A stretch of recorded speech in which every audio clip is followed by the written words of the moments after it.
Pessoal, vocês... Então, Emmanuel nos fala nessa lição, né? Nos mostrando aquilo que guardamos proximidade com os animais e aquilo que nos diferenciam deles. É essa capacidade que nós temos de não só passar os dias e anos e meses, né, numa relação de sobrevivência, mas mais do que isso, é a capacidade que nós podemos desenvolver de contribuir para o benefício do outro. E aí ele nos fala ali vários exemplos de como podemos fazer isso. Só que nós precisamos querer fazer isso. Não basta nós acharmos bonito, nos sensibilizarmos com as mensagens. Elas têm que fazer parte de nós. Eu estava hoje, alguns irmãos, acho que estiveram lá, né, no estudo que nós estávamos fazendo lá na casa do nosso irmão Léo, da Geórgia, pessoal lá de Niterói, eu estava falando sobre isso. Diante da doutrina espírita, nós temos três fases: o conhecimento, a internalização e a vivência. Precisamos passar por essas etapas. O fato de nós apenas estarmos aqui, conhecermos o que vamos ler aqui, não é suficiente para que sejamos pessoas melhores amanhã. São os recursos para isso. Nos aponta o caminho. Mas precisamos dar o passo nesse sentido. É onde nós precisamos transformar o conhecimento em internalização e a internalização em ação. É uma distância, mas é necessário que nós iniciemos essa trajetória. E Emmanuel, aqui nessa lição, nos mostra como podemos fazer isso em alguns aspectos, né? Ali, claro que ele não descreve todos, mas nos dá já uma boa dimensão de como começarmos e por onde irmos, né? Vamos, então, fazer a nossa prece, iniciando o nosso estudo da noite de hoje. Vamos pedir à nossa irmã Margarete para fazer a nossa prece, que nós possamos nos unir a ela nessa rogativa de amparo e sustentação dos nossos irmãos espirituais, em nome de Jesus, que estão entre nós. Jesus te ampare.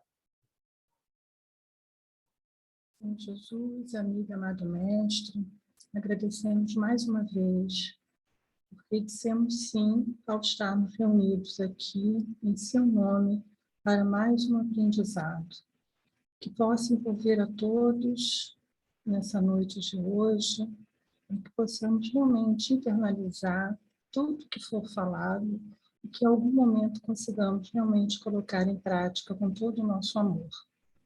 Nos ampare nessa noite, que assim seja, graças a Deus. Obrigado, Margarete. Bom, nossa irmã Vera pediu para ler para nós, né, Verinha?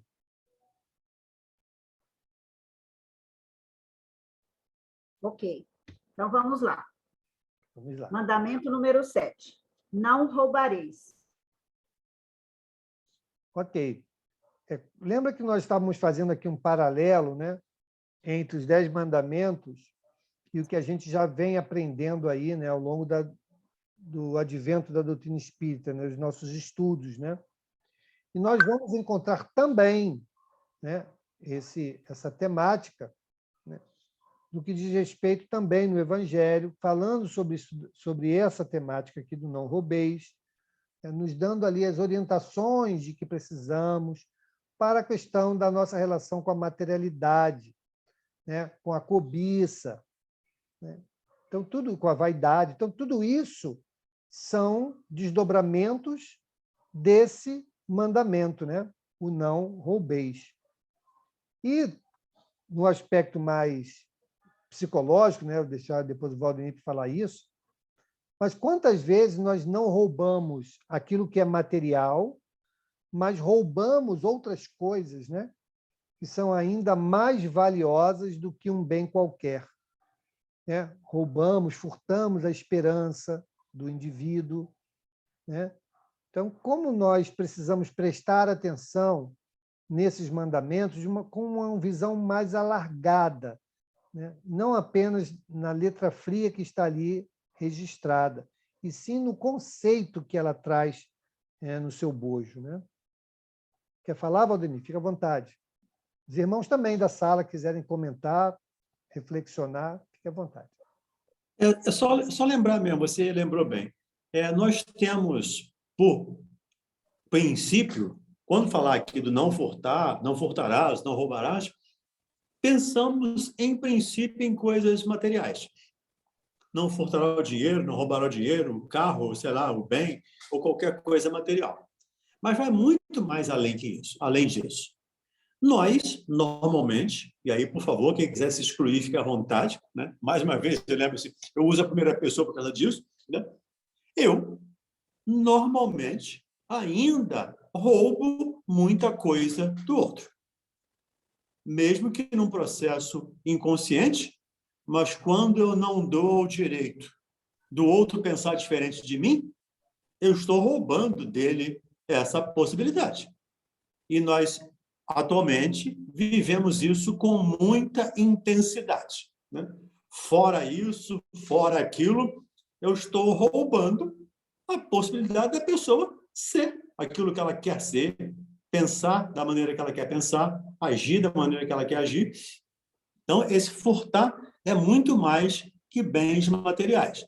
E aí vale a pena nós pensarmos, refletirmos, eu estou roubando o que de quem? E aí é afirmativo. Tá? Eu estou roubando de alguém. Eu estou roubando o que de quem? De uma maneira geral, todos nós estamos tirando alguma coisa de alguém. Você lembrou aí, esperança, a vontade, a fé, o desejo, o sonho. Isso não vai dar certo. Já tirei o sonho, já roubei o sonho de alguém. Então, ampliar esse mandamento, porque é muito mais que roubar alguma coisa material. E os ensinamentos de Jesus, de uma maneira geral, vão muito mais além do que o que está escrito. Então, nós precisamos nos posicionar para vermos onde eu estou, onde e o que eu estou roubando do meu irmão. Diga, Ronald. Ele me fez lembrar que, realmente, nós hoje somos pais. Então, temos que nos policiar para não roubarmos os sonhos dos filhos como os nossos foram roubados. O Valdir sabe bem do que eu estou me referindo. Então, realmente, na infância, eu tive muitos dos meus sonhos, das minhas roubados. E, às vezes, eu também estou no teu time, Valdir. Eu também estou roubando o sonho hoje dos meus filhos, porque fui criado a ferro e fogo, enfim, eu tenho que me policiar. Mas, realmente, é isso que você falou. É o que a gente mais rouba das pessoas, são os sonhos. Obrigado. Eu acho que também o tempo, né? Quando a gente deixa de fazer alguma coisa útil, por exemplo, trabalho no bem, a gente está roubando, né? Deixando o tempo passar é um roubo. Não aproveitar as oportunidades que a gente tem para o nosso próprio crescimento. Passa aí. É verdade. Todos esses aspectos, tudo aquilo que a gente, de alguma maneira, impede que o outro, ou dificulte que o outro desenvolva, pode ser enquadrado nisso, né?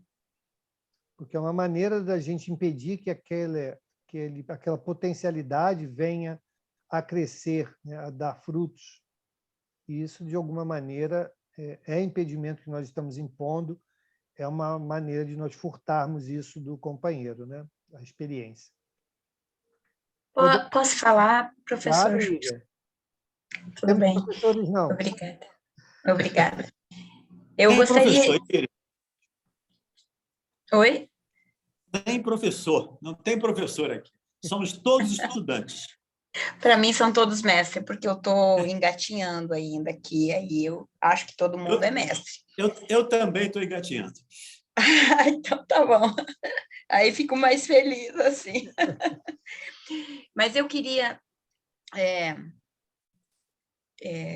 lembrar de uma coisa assim. Ali fala não roube, né? Não roube. Uhum. Não roubar ou não furtar, agora não estou lembrada, mas É a mesma coisa. tem uma pequena diferença entre o furto e o roubo. Sim, sim. E o roubo seria, assim, apropriar de algo, né? Que um objeto ou alguma coisa sem autorização dessa pessoa, com violência, praticando violência para isso. Já o furto seria só roubar alguma coisa sem autorização, uma pequena diferença. Eu acho que se encaixa aqui também, se encaixaria. Hoje existe, não só aqui no nosso país, evidentemente, mas no mundo todo, existe um roubo grande de uma coisa que não vai, a pessoa que é roubada, o espírito que é roubado disso, não vai mais ter condições de se recuperar, que seria a infância, eu acho. Porque hoje temos tantas crianças que estão sofrendo violência e não deixa de ser um roubo de tudo, da oportunidade, da vida dele, da infância, enfim, porque tem os traumas psicológicos que acomete essa criança, não vai nunca mais recuperar. Eu acho que isso é um roubo qualificado. Deixo aqui aberto para vocês. Então, Íria, de fato é assim, um roubo, como você diz, é uma violência, né? Que aquele espírito, início de um novo processo reencarnatório, vai estar vivendo. Isso é um fato.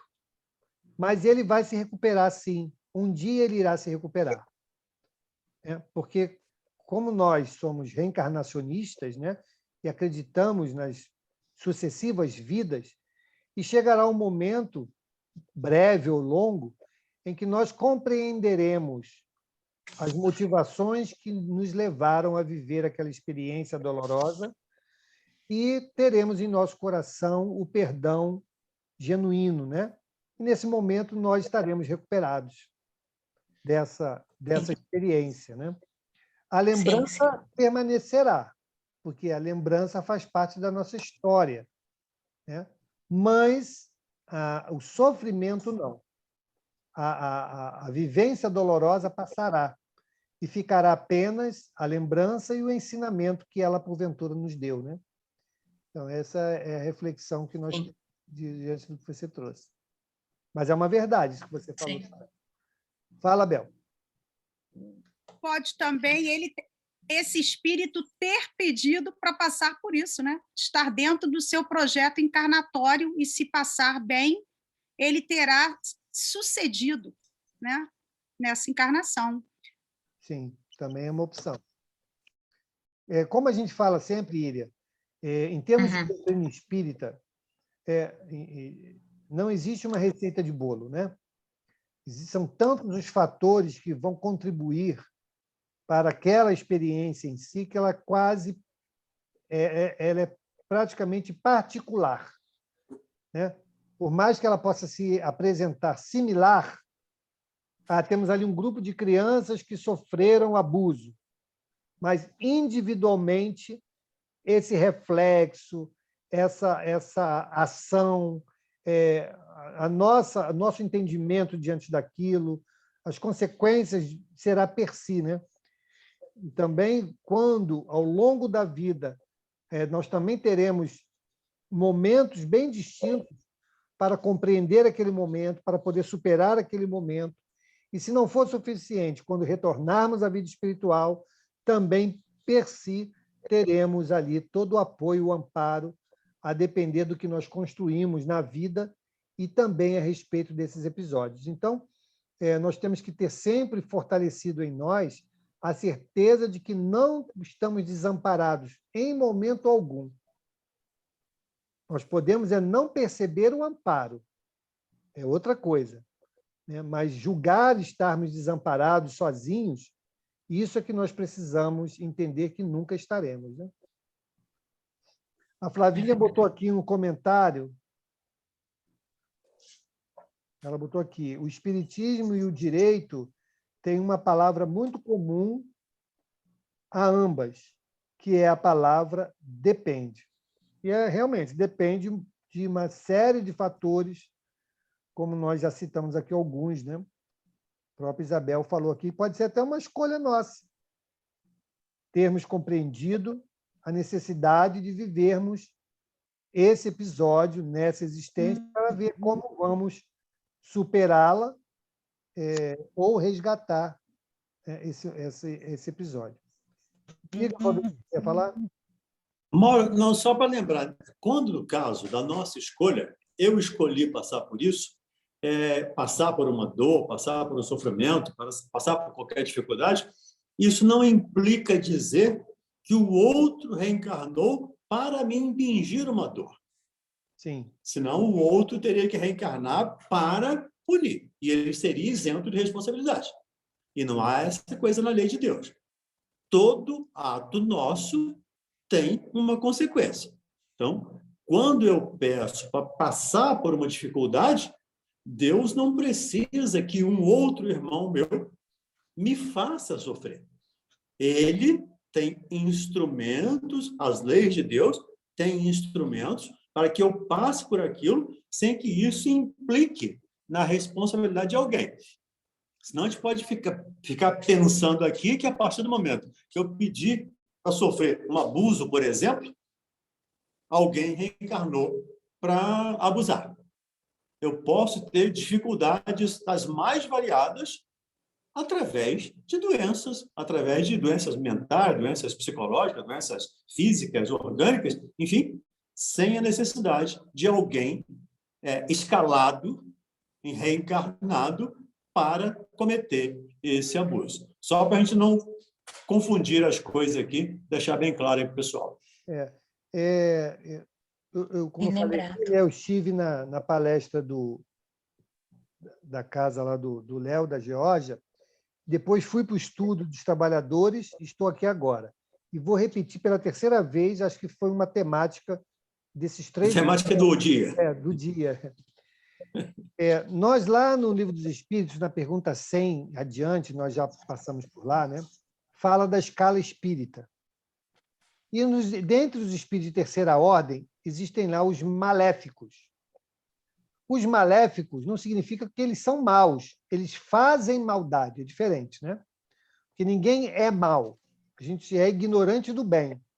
E, por sermos ignorantes do bem, fazemos tolices, né? Que muitas das vezes levam ao prejuízo de alguém, e aí somos rotulados como maus, né? Então, esses espíritos, nesta condição ainda, também reencarnam e vão conviver conosco. Então, esses irmãos ainda estão distanciados da fraternidade, do amor, da atenção ao próximo, estão distantes. E podem, sim, por força dessa condição, cometerem atos que vão nos levar a um prejuízo qualquer. Então, isso nos leva ao entendimento do porquê que não existe no planejamento reencarnatório a proposta do erro. Não existe. Mas nós não mudamos quem somos. Então, se eu sou um espírito maléfico, que não compreendo que o caminho é o bem, é o amor, é a fraternidade, é a compreensão, é a não violência, e reencarno, eu posso ainda dar asas a esse meu impulso maléfico e cometer atitudes contra os meus irmãos que vão levar a prejuízos como esse que a Íria colocou, por exemplo. Então, só para que a gente possa, como eu falei, né, pegar o conteúdo doutrinário, aquilo que nós já estudamos até hoje, e fazer as devidas ligações, né, dentre as temáticas que nós estamos aí discutindo ou vivendo, e para que a gente possa entender com clareza os porquês das ocorrências que muitas das vezes batem à nossa porta. Tudo bem? Podemos seguir? Vamos adiante, então. Vamos lá, Verinha. Mandamento de número 8. Não dareis falso testemunho contra vosso próximo.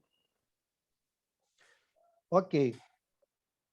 Jesus já também tinha nos deixado uma passagem que dizia o seguinte: aquele que ofender o irmão e cuspir, né, será condenado, né, não sei o finalzinho, não sei, mas será condenado, né? Está condenado em juízo. Em juízo, exatamente. Então, veja bem, isso aqui é de Moisés.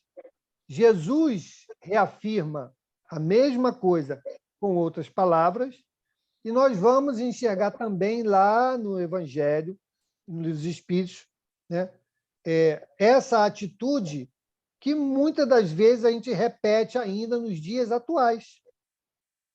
Olha como é condenável nós prestarmos falso testemunho contra alguém. Porque isso vai levar ao quê, gente? Invariavelmente. Quando a gente fala uma mentira de alguém, quando a gente difama alguém, o que leva? Leva ao descrédito, né, daquela pessoa. Pode levar desonra. Ele pode ficar extremamente marcado naquela sociedade, psicologicamente arrasado. Olha quanto prejuízo, né? E isso pode também se reverter em atitudes translocadas dele, né? Em função de uma mentira, né? De um falso testemunho.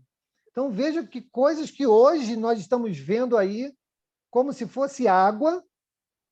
Olha o tamanho da gravidade que, desde os lá de Moisés, a gente vem sendo alertado contra isso. Então, não é algo do hoje, não é algo da moda, é algo estrutural. Estrutural, e que nós precisamos trabalhar isso. No núcleo espírita Pedro e Paulo, né, que a Isabel frequentou, Márcio frequentou, Marquinhos está aqui na sala também, Andréia, o nosso irmão Walter nos ensinava o seguinte, a Diamantina mais ainda, nos ensinava o seguinte, que nós fôssemos ponto terminal. O que seria ser ponto terminal? Quando alguma informação, maledicência, fofoca chegasse aos nossos ouvidos, que nós não dessemos prosseguimento a ele, que parasse em nós.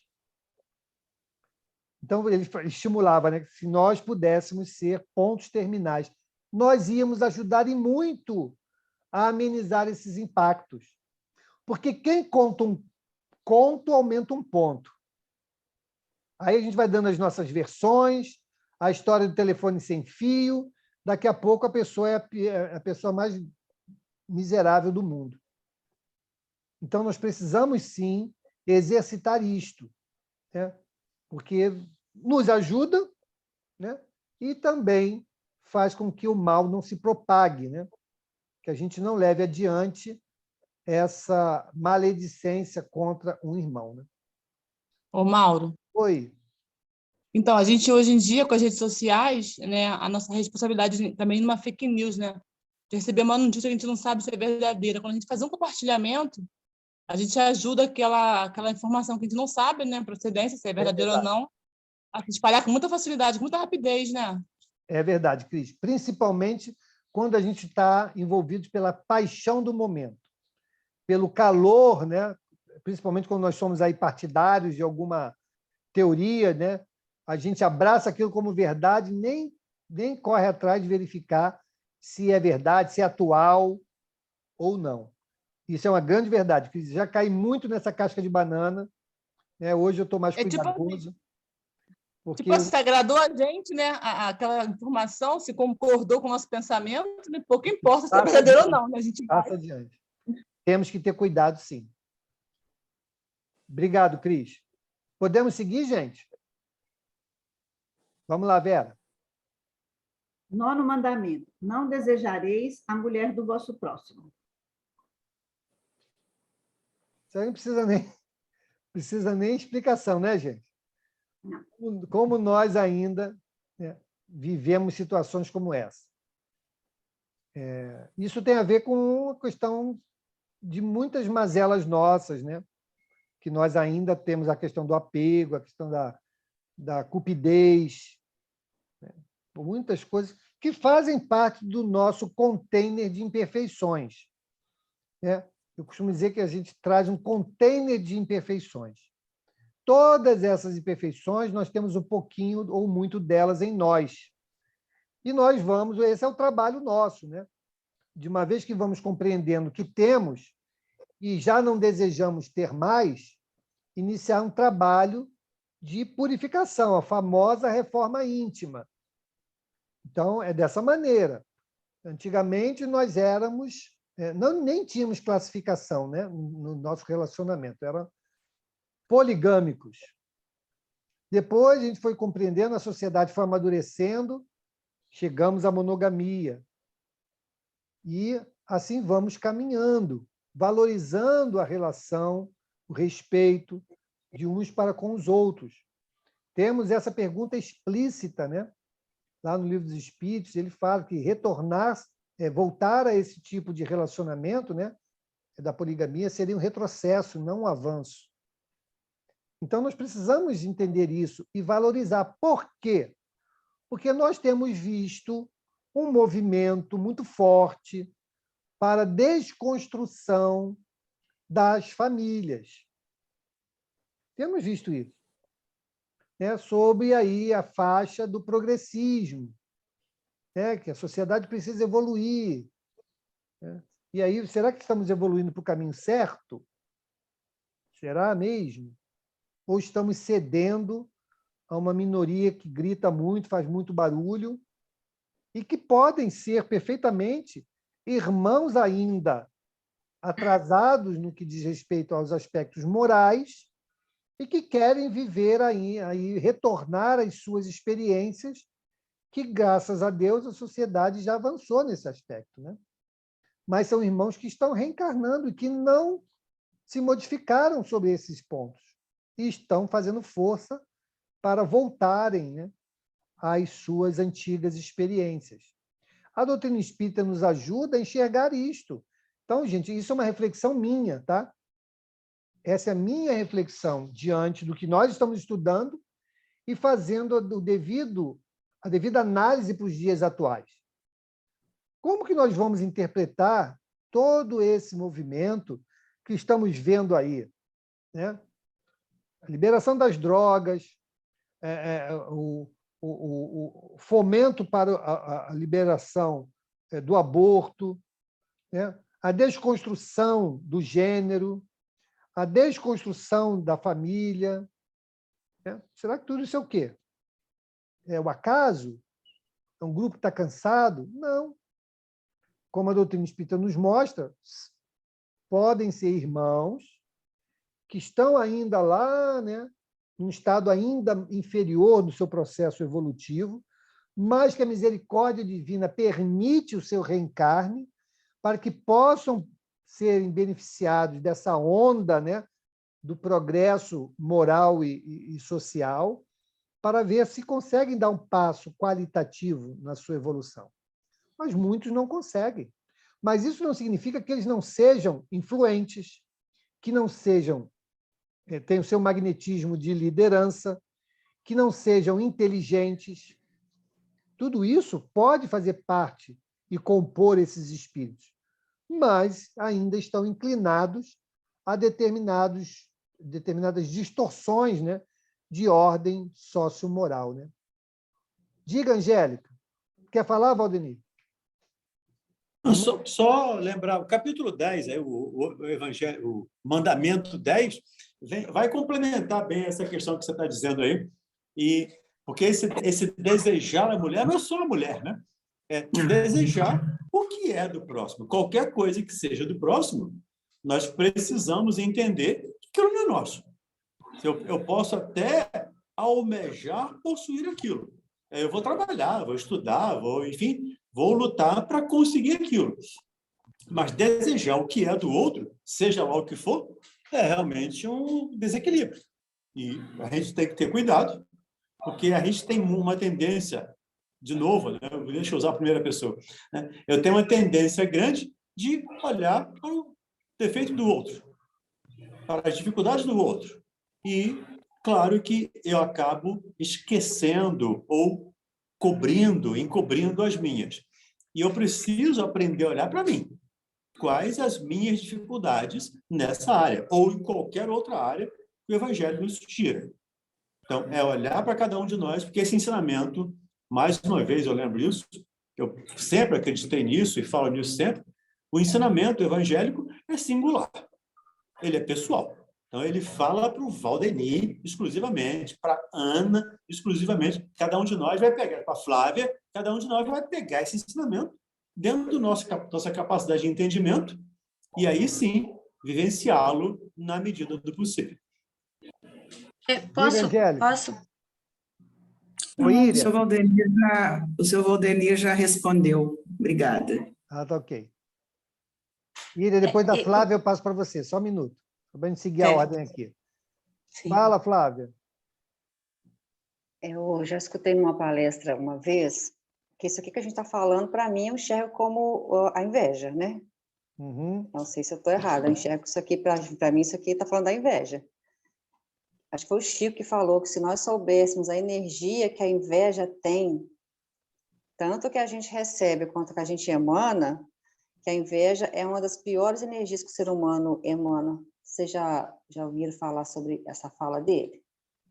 A inveja é terrível. É um sentimento horrível que a gente tem para com o próximo.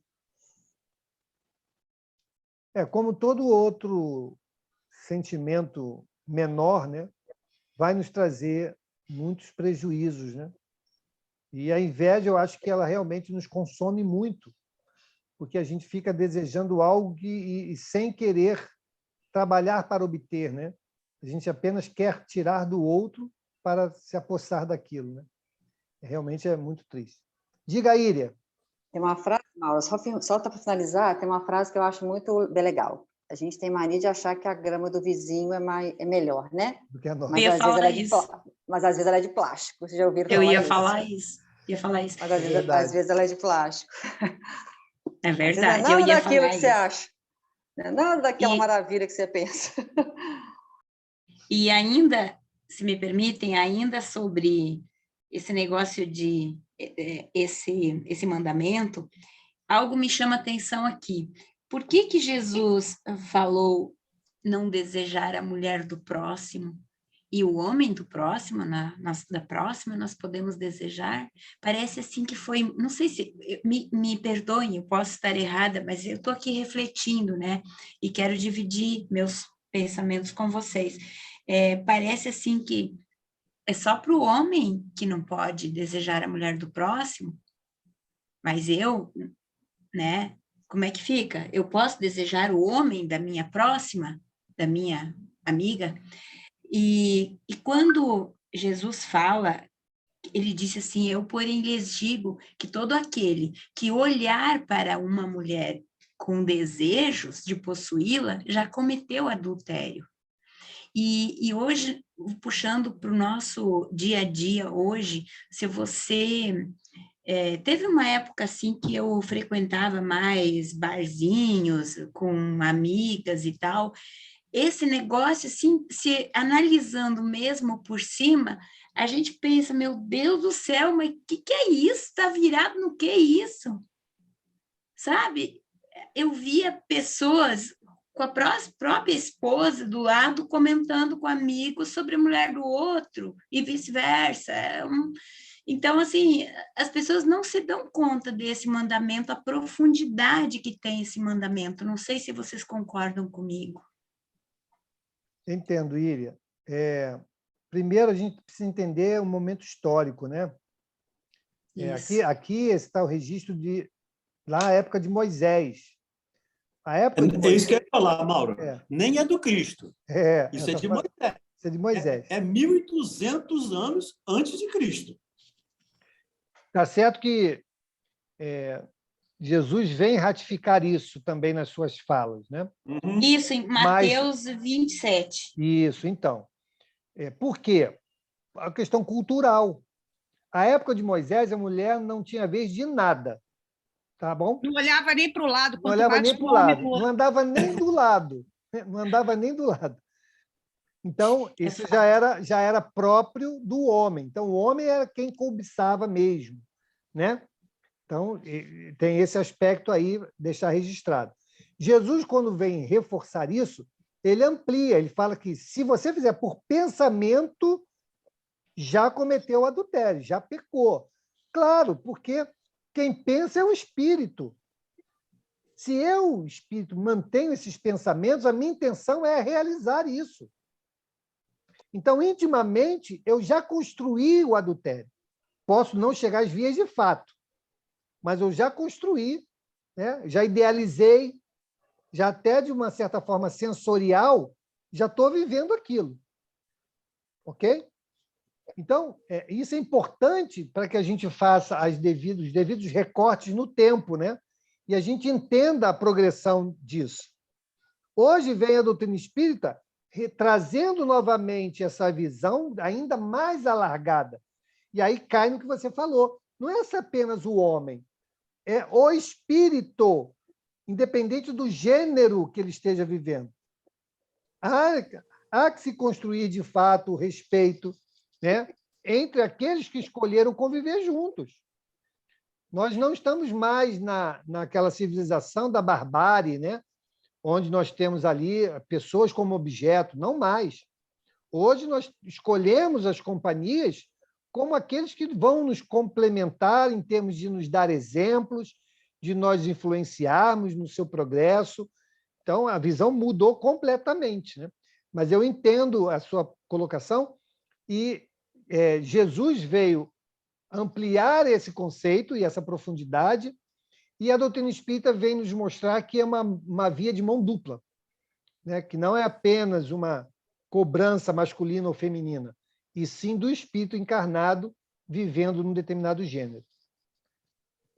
Diga, Valdemir, quer falar alguma coisa? Alguém quer complementar?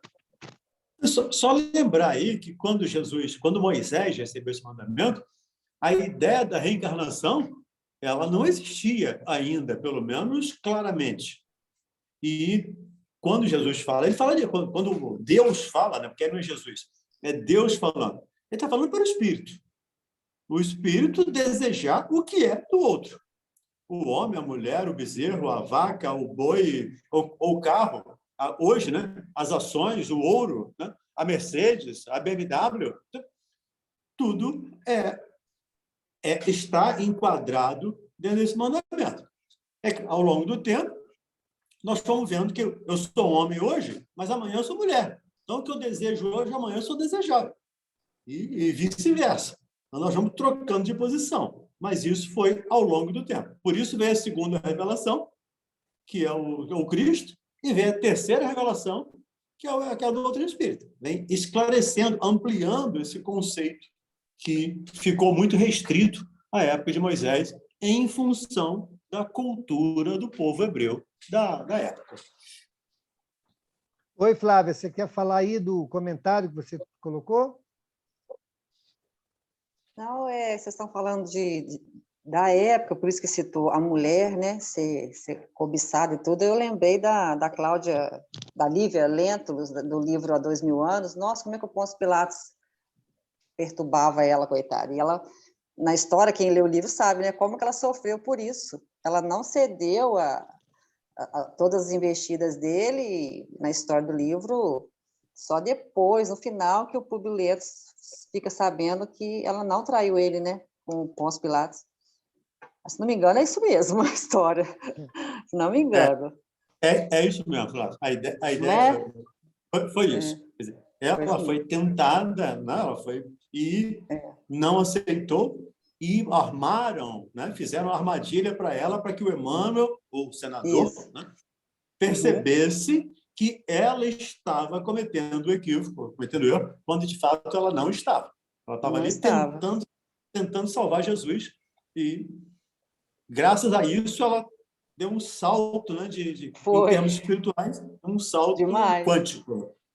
Quântico, e o Emmanuel ficou para trás, né? Está aí até hoje tentando alcançar a Lívia, ainda não conseguiu. A Lívia, Nossa Senhora, viu? Essa história é muito bonita, para quem não leu esse livro. É livro antigo, mas vale a pena. Podemos seguir, gente? Vamos lá, Verinha.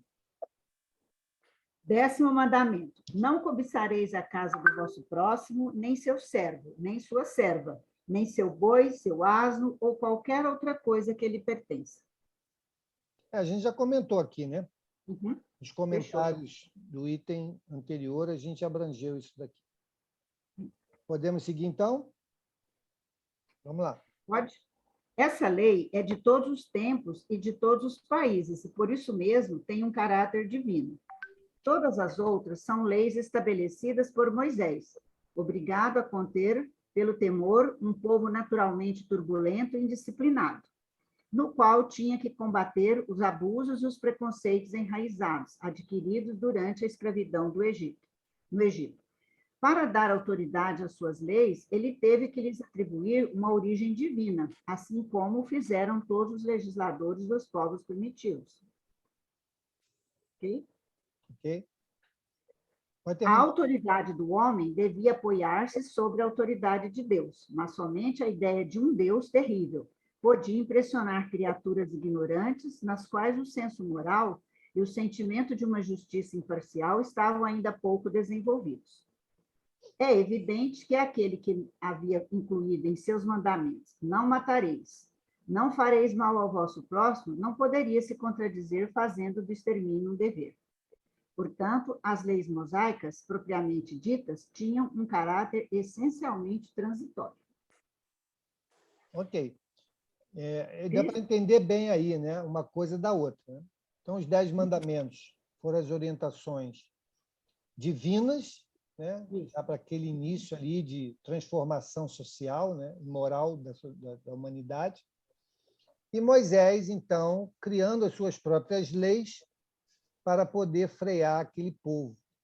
E como ele diz aqui bem acertadamente, né? Se Moisés dissesse assim, essa aqui é a lei que eu estou criando, muitas pessoas eram contrárias a Moisés, gente. O pessoal só seguia Moisés mesmo porque ele fazia aqueles prodígios lá.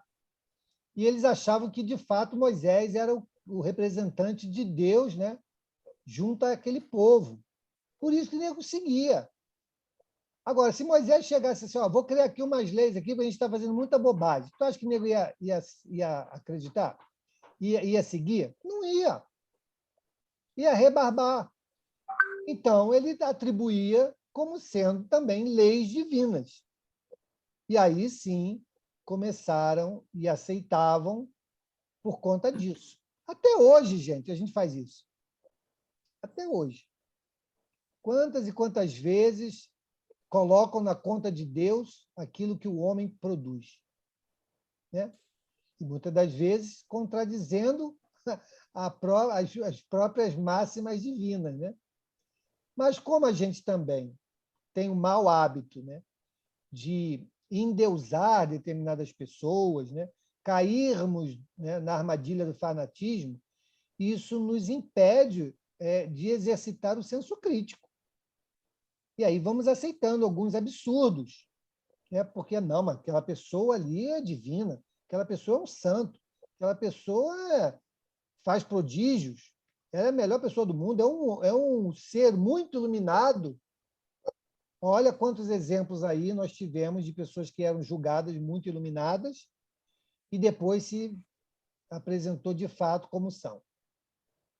Então, nós precisamos sempre ter em nosso farol o senso crítico, porque assim nos disseram os espíritos superiores, que eles não se incomodam que nós critiquemos suas comunicações, suas manifestações, não se incomodam, porque nós chegaremos à verdade.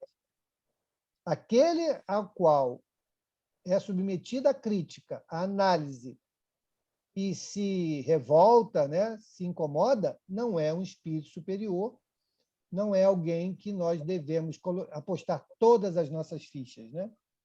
Então, isso é muito importante, porque cada um de nós aqui na sala tem uma experiência de vida, uma experiência numa determinada religião, mesmo se forem todos espíritas, em casas espíritas diferentes, mas essa máxima não é minha, é dos espíritos da codificação.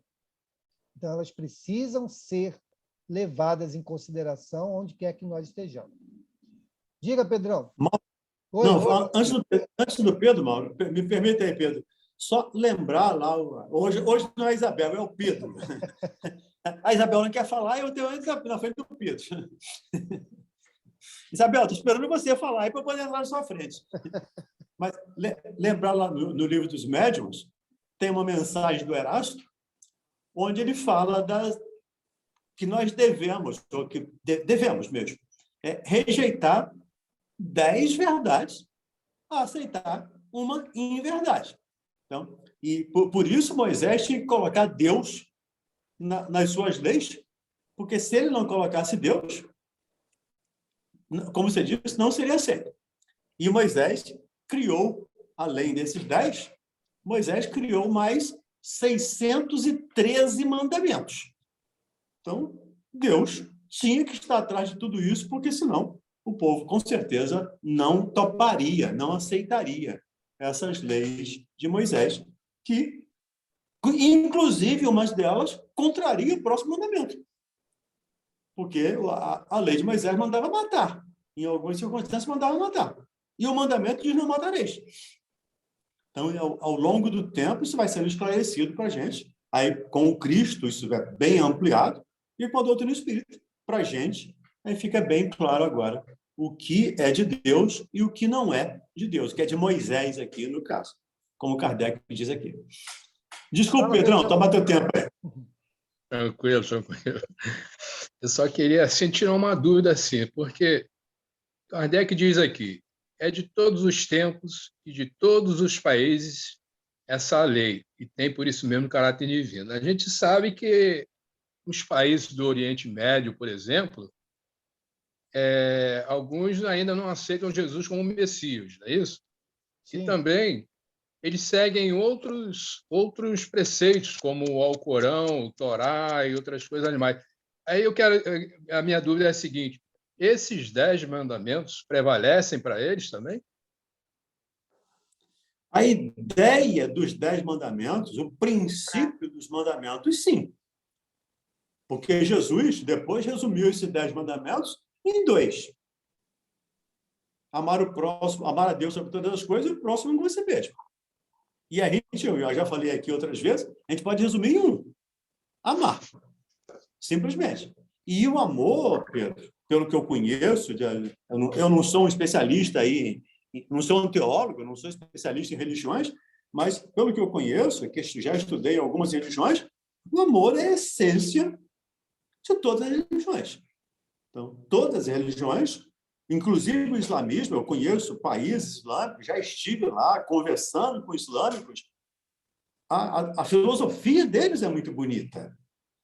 É que nós associamos o islamismo a terrorismo. São coisas completamente opostas, diferentes. Então, o princípio do Islã é o amor ao próximo, é a caridade. Não. Assim como do hinduísmo, do shintoísmo e de todos os outros, é a caridade. Então, o princípio como base, sim. Entenda assim, Mauro. Não sei se você também entende dessa maneira. Eu devia ter interrompido o Valdenir.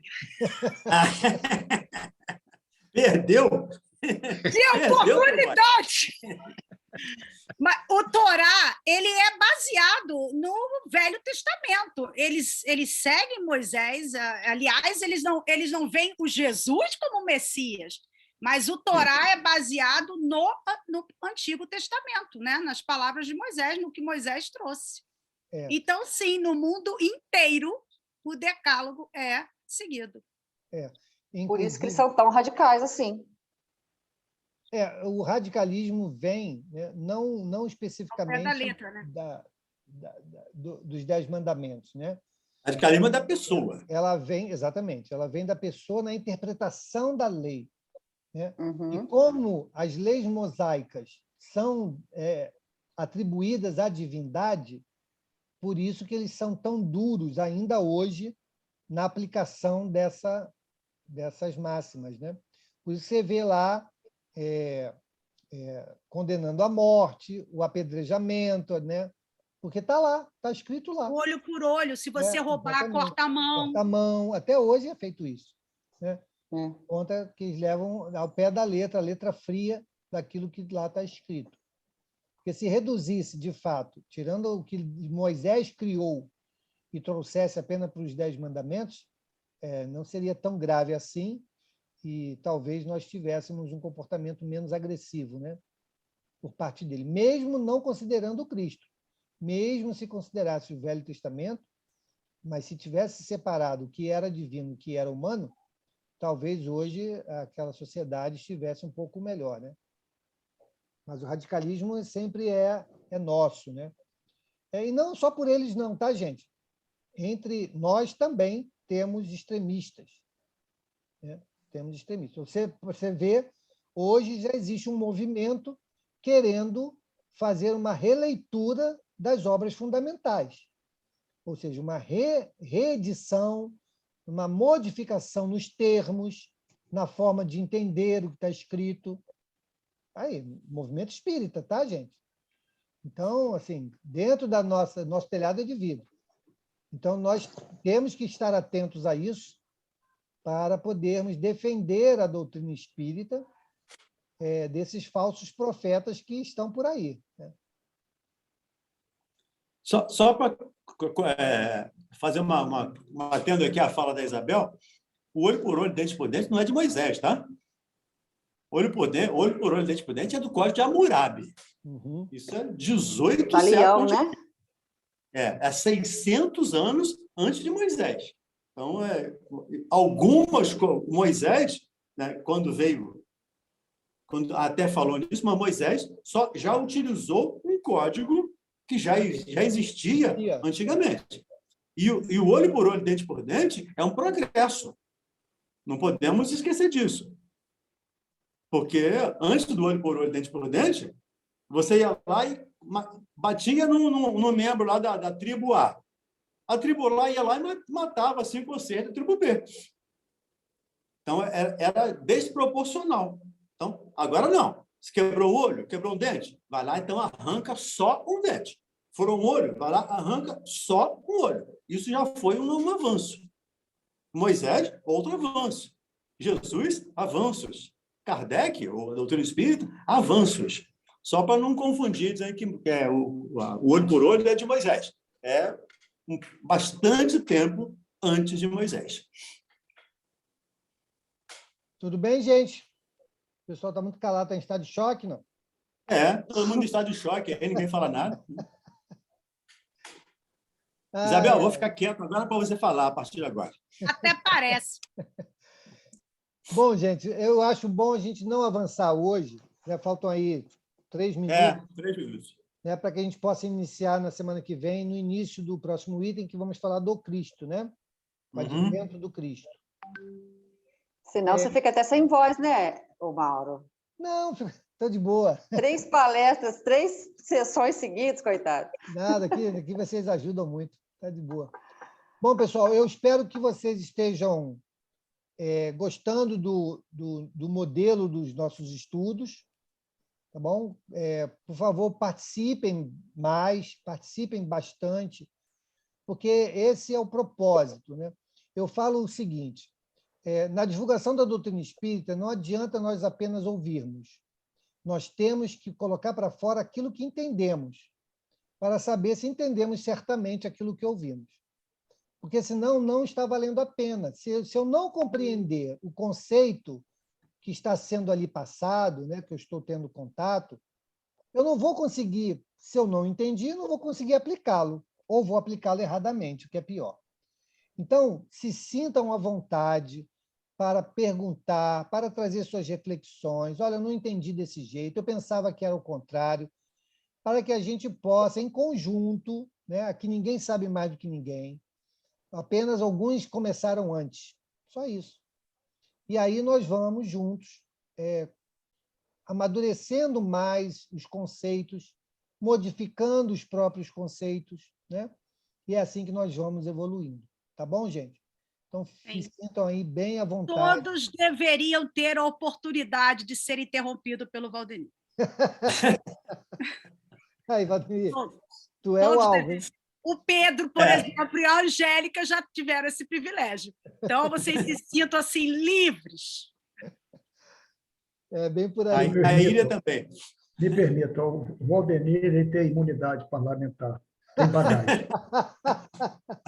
Valdeni! Ai, meu Deus! Só- Olha que sinuca de bico. Só faltou o foro privilegiado, hein, Valdeni?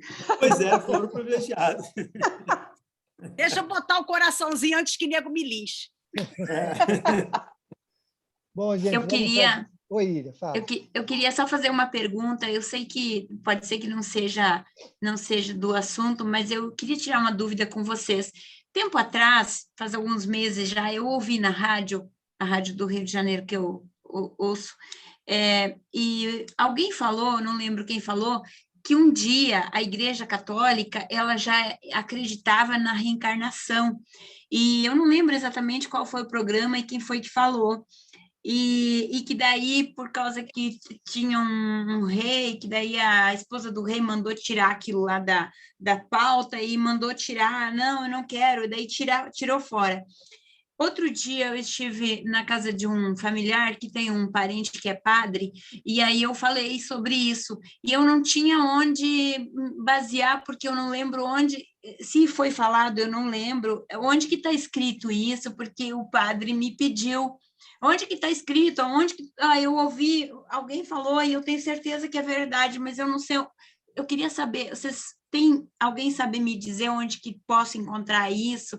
Porque o padre quer provas. Que vergonha. Bom, o Valdeni sabe. Que vergonha. Olha, eu vou deixar o Valdeni como representante da Rádio Rio de Janeiro responder, tá bom? Mais vergonha ainda que é um parente. Isso foi num concílio papal, que foi... Isso, num concílio, se não estou equivocado, de Constantinopla, no ano 500... Não, 500 não. No ano 200 e qualquer coisa. Acho que foi no concílio... Não, acho que foi no 553. Eu não tenho certeza. Mas num concílio de Constantinopla. Se você colocar lá concílio de Constantinopla, você vai encontrar. Não foi o concílio de Trento, não? Eu acho que está meio Pedro. Acho que foi no concílio de Trento. Concílio de Trento no ano 300. Acho que foi isso. Tá, eu vou pesquisar, vou anotar. De qualquer maneira, de cabeça, eu não sei tudo, mas agora, Ilha, sim, eu conheço a história. Com certeza ele sabe. E lá... Sei não. Não sei não. Mas realmente eles falam que tem um monte de livros, né? Por exemplo, eles só pegaram alguns, né? E botaram na Bíblia. Muitas coisas eles descartaram. Isso. Porque o que aconteceu? Aconteceu que uma escrava dessa rainha, que era muito má, falou para ela que o que confortava a escrava de tanta maldade que ela sofria é que na outra vida essa rainha viria como escrava e sofreria tudo aquilo que ela estava impondo a ela, o sofrimento. Aí a teoria da reencarnação. E ela dizia: eu até aceito voltar uma nova vida, mas como rainha, nunca como escrava. Então, foi por esse motivo que ela influenciou nesse concílio que se trocasse a palavra reencarnação por ressurreição. E daí que veio, desde lá para cá, esse entendimento. E essa rainha agora eu tenho um argumento. Era imperatriz. A mulher do imperador romano. Gente, mas o Concílio de Trento não foi 1500 e pouco? E o de Constantinopla, que foi 300 e pouco? Depois dá uma olhada nisso. Acho que o de Trento foi 1500 e pouco. Foi olha, vamos fazer assim. Da Igreja Católica. Isso é objeto de pesquisa para a semana que vem, tá bom, Trabalho gente? de casa. Eu pesquiso. Trabalho de casa. Vamos procurar qual Tenho foi... muito interesse, viu? Tenho muito interesse em descobrir qual isso. foi o concílio, Concílio de Trento qual foi o 13º concílio da Igreja Católica. O que foi tratado lá, para a gente poder trazer aqui na semana que vem, tá bom? Ok. Ocorreu o ano de 1546 a 1563. Viu? Convocado Concílio pelo de Papa Paulo Trento. III. O Concílio de Trento. Constantinopla foi 300 e pouco. O objetivo de Trento era enfrentar o avanço das ideias protestantes e apresentou uma série de decisões para assegurar a unidade da fé católica. Uma manipulação da Igreja, resumindo. Ótimo. Então, vamos fazer a nossa prece. Muito Tudo bem? bom, muito obrigada, Podemos? gente. Muito obrigada. Alguém gostaria de fazer a nossa prece? Voluntariamente? Eu tenho uns pedidos aqui, mas eu sempre gosto de deixar, né? A pessoa, de repente, está com o coração pulsando. Isabel. Gente, tem até gente agora numerando e tudo. Eu posso fazer, Mauro. Tá bom, Bel.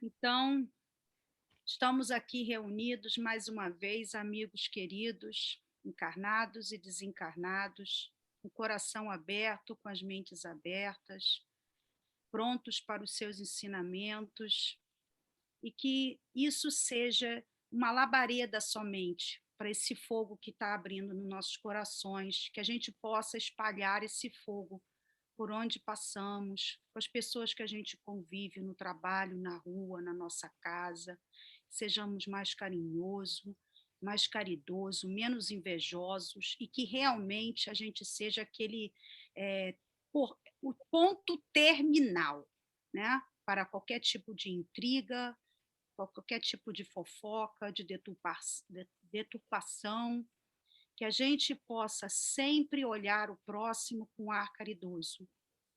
Então, mediante essas palavras que foram ditas hoje, mediante esse estudo, mediante a nossa boa vontade de estarmos aqui juntos aprendendo, que a gente possa, então, encerrar o trabalho de hoje, mais uma vez gratos, assim seja. Que bom, gente. Maravilha! Uma boa semana para todos. Até a semana que vem. Foto. A foto. Obrigado, minhas assessores. Boa semana para todos. Muito obrigada pela oportunidade. Nós que agradecemos, Íria, sua presença, sua participação. Bel, De desculpa todos. aí a brincadeira. De nada, Ronald, não tem problema nenhum. Beijo. Tem foto. Beijo, boa noite para todos. Fiquem com Deus. Boa noite. Tchau, gente. Beijo. Até amanhã. Boa semana. Amanhã é o Valdeni na rádio, né? Amanhã é o dia do amanhã tem Valdeni na rádio. rádio. É Né? dia do Amanhã é o dia Valdemir. do Vamos Valdeni. prestigiar. É, Com certeza. isso. Amanhã vai dar 600 likes lá. Ô,